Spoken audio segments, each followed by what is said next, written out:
Hello, this is Whispering Pines Podcast. I am your host for this evening, Matthew Blanford. I will take you on an adventure through some elements of forest stand dynamics and development. Last time on Whispering Pines, we covered a background of forestry and stand initiation, how forests begin their process of development of the life of a stand. We will be moving across the country to learn about a different forest type and how stand dynamics influence progression through the stand development stages. These being stand initiation, stem exclusion, understory reinitiation, and old growth. This week we will be covering gap dynamics and recruitment in Appalachian forests of the eastern United States in an episode called Gaps, Patches, and Openings. We'll first start with some background information on our forest type and how natural disturbances can create gaps. Then we'll explore how spatial complexity can determine how different tree species respond to these disturbances. Third, we will look at how competition within these gaps and how different species close the gaps. Fourth, I will cover how gaps are used for resource management in this region. Finally, I will wrap everything together for Whispering Pines' takeaway message of the week. It is necessary to start this story with some background information. A gap or group is a removal of an individual tree to all individuals within an area, whether by human-related management activity or by a natural disturbance. This opening creates an opportunity for regeneration to use the newly available resources and move into the overstory. This typically happens within the understory reinitiation and old growth stages of Oliver and Larson's stand development model. At this point, disturbances are still not large enough or severe enough to reset the entire stand back to stand initiation. For our topic, we will be looking into temperate forests.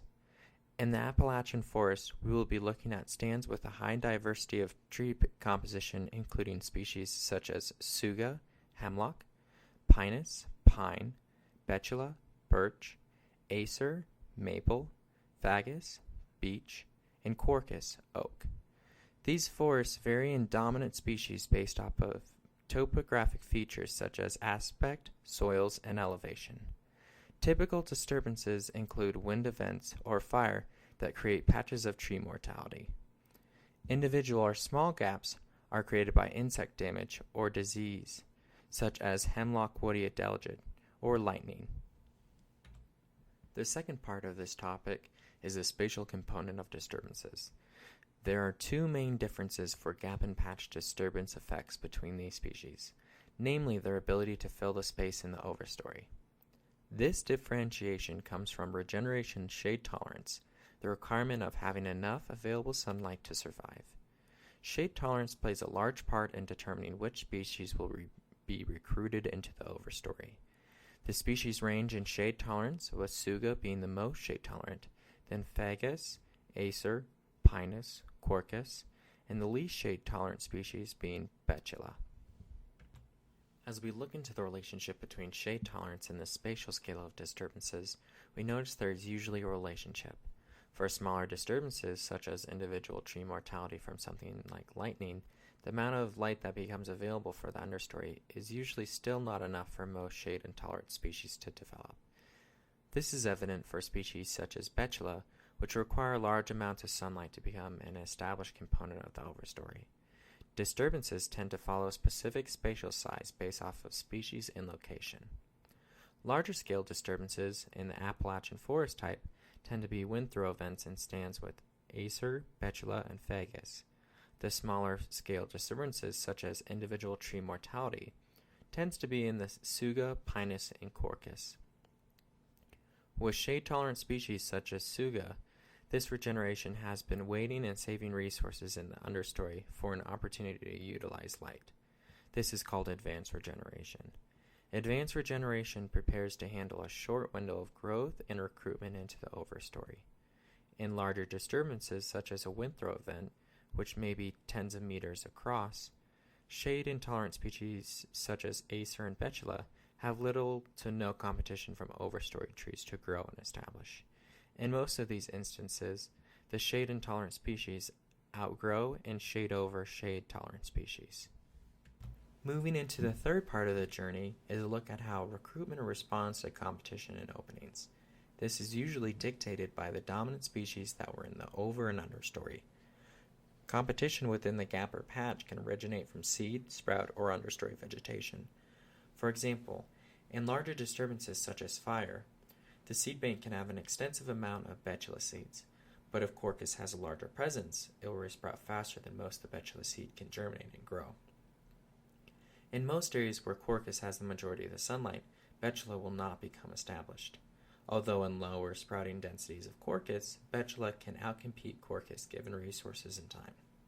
In addition, competitive vegetation in the understory of Appalachian forests after disturbance, such as rhododendron, can prevent establishment of high densities of seedlings.